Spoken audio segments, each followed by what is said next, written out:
5 seconds.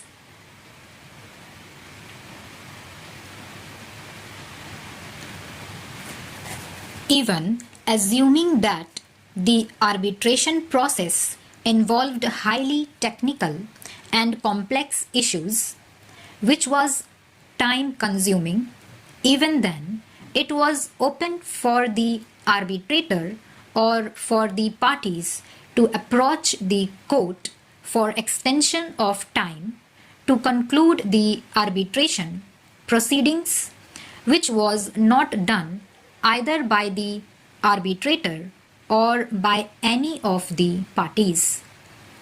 As correctly noted by High Court in its impugned judgment, there was no cogent reason for the delay in making and publishing the award by the arbitrator.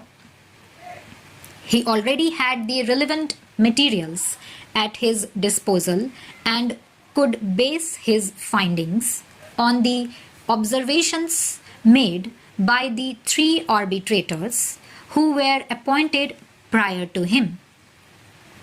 It has been correctly observed by the High Court that the arbitrator had become functus officio in the absence of extension of time beyond 30th of September 2005 to make and publish the award.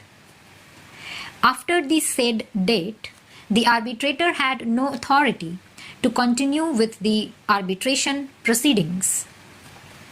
The learned counsel, appearing on behalf of the appellant, argued that in the absence of any statutory period prescribed under the Act for rendering an award, the direction of the court to conclude the arbitration proceedings within the time prescribed by it would not make an award passed beyond the time so prescribed null and void.